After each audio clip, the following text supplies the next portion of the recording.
Just now, I mean, creative industries is such a broad term, and I think that encompasses everything from journalism to graphic design to advertising to public relations to different forms of art and across the whole spectrum. So it's a big broad term, and creative industries also constitutes one of the biggest parts of our economy in Scotland. So it's obviously important in a sense, but in the mix of all of that, we see as a prevailing way of looking at culture, prevailing way of what you would probably call gentrifying things. So it means that the majority of voices that people see all speak in a certain kind of way, and they all talk about values that they share, and anything outside of that is seen as radical or firebrand or vulgar or violent, or in my case recently, because I've been trying to publicly challenge some of these ideas, ironically trying to challenge other so-called political artists about concepts of democracy and free speech. My mental health gets called into question, you know, and that's hurtful, because I'm advancing an argument that no one is wanting to deal with, because they know it's a figure four leg lock if they even peek their head out the door. So they've got to stay in their enclave and make it about, well, if Loki just maybe calmed down a little bit. It's like, well, you know, it's a ridiculous premise. That means that anybody who even exhibits any sort of mental health issue is immediately devalidated in their opinion. So what good is a democracy when 4 million people in this country all suffer from mental illness of some sort? And what is democracy then? Because if you're devalidated or de-authenticated because you show passion, then what kind of democracy are we living in? Where only 500,000 people are actually allowed to have an opinion because they didn't grow up in an abusive childhood, you know? So it's nonsense, and I'm just trying to sort of launch this argument now on my own terms after years of trying to be constructive. Constructive meaning you need to adopt the values of the people who have influence in order to be taken seriously. So I say the rules of engagement have changed, and I think that's going to inspire a lot of people.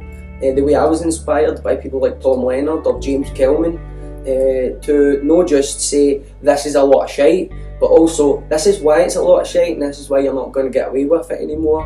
But obviously it can be refuted by people just saying, oh, he's just a jumped up egomaniac who just lives above his station. Because when I ask about democracy, and I ask about truth, and I ask about representation, it's demands I'm making.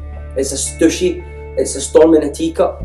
But when people who come from another type of background demand it, it's justice, and it's destiny, and it's social equality.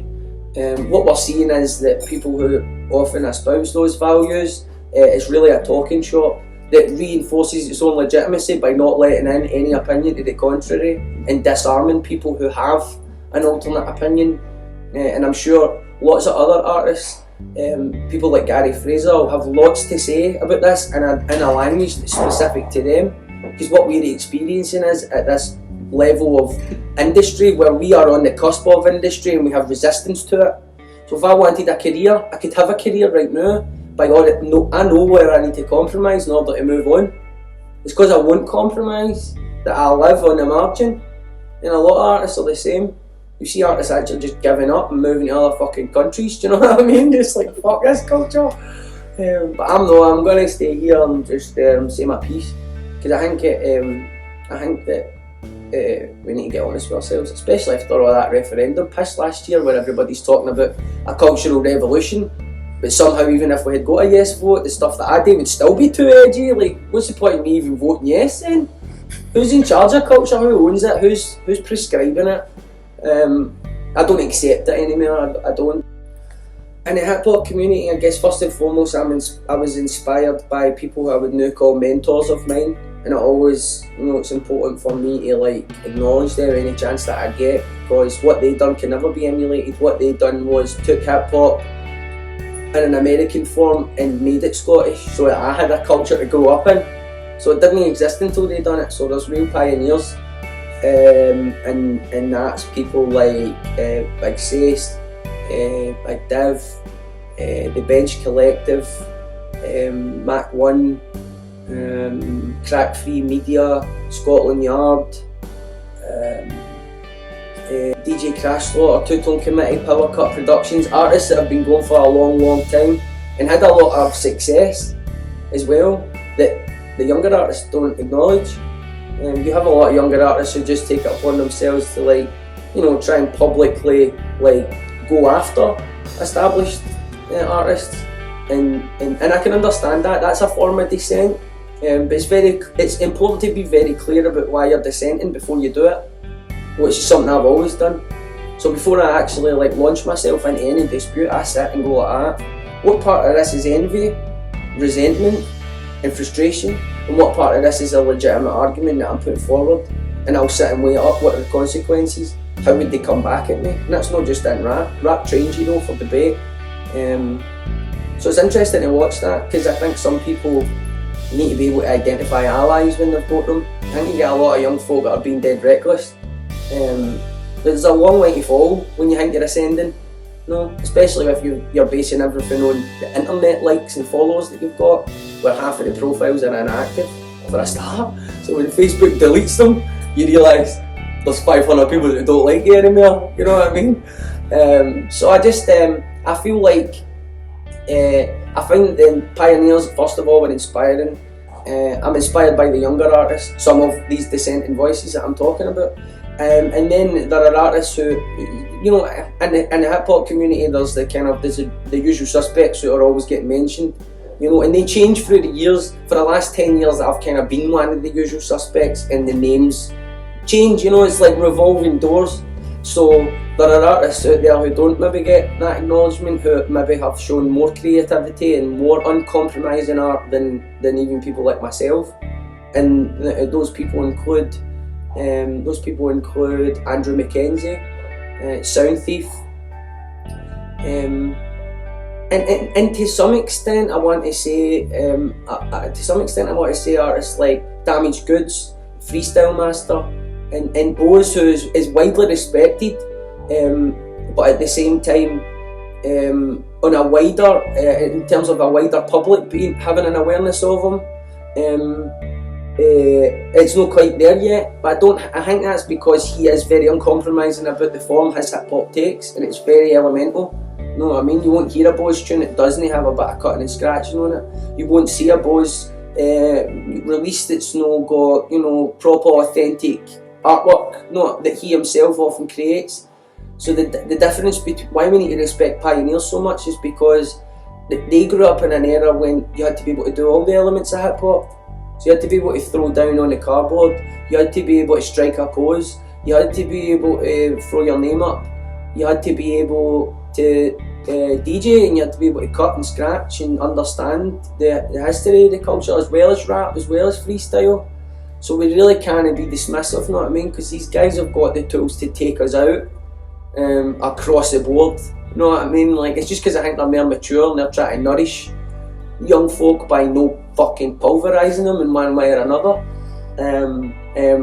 So that, I guess, I've got loads of respect. And then obviously in a more immediate kind of sense, a massive inspiration for me was just the ascent of Hector Berserk, which kind of came after the ascent of Stanley Odd. But the ascent of Stanley Odd happened outside the hip hop community almost. There was resistance within it, I think, because they just went and did their own thing.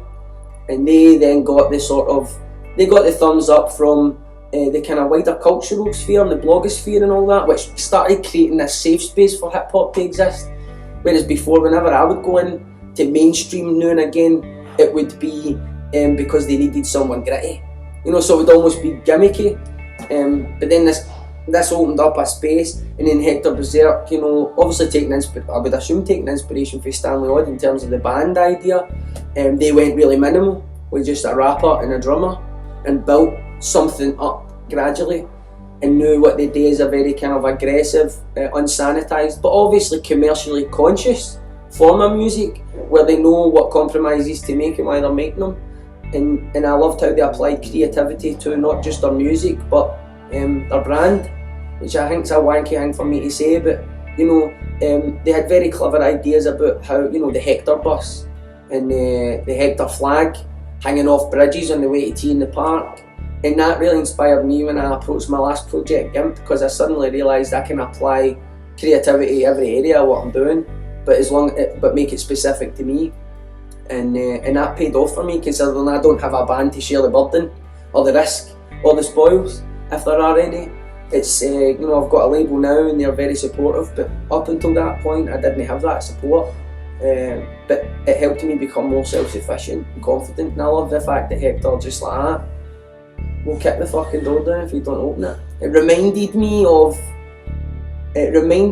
of the attitude that we all often have when we're young, that gets beaten out of us after years of rejection. And these are just some of the people that inspire me and why. It's a long-winded answer, but you need to mention everyone that you can, and there's too many, you know what I mean? I represent a crew, Toy Control, which comes out of the B&MCs, which is an amalgamation of two eras of hip-hop that really sort of revolutionised the way that crews do it. So it goes without saying, I respect them because that's my brothers, you know what I mean? First of all, I just want to express gratitude to Ink Scotland for the opportunity to come and hurt myself in some way. If you want to hear more from me, I do a lot of damage on Twitter. On there at Loki Scottish Rap. You can follow my current website is LokiTheScottishRapper.com, which is in blog form just now, but a new website is going online in the next couple of months, which will be consolidating all the different things that I do into one convenient monthly payment. Aye man, and check out the other artists that I mentioned, and go on your email journey and find stuff that's interesting to you. Again, thanks to Ink Scotland, really appreciate it. Peace.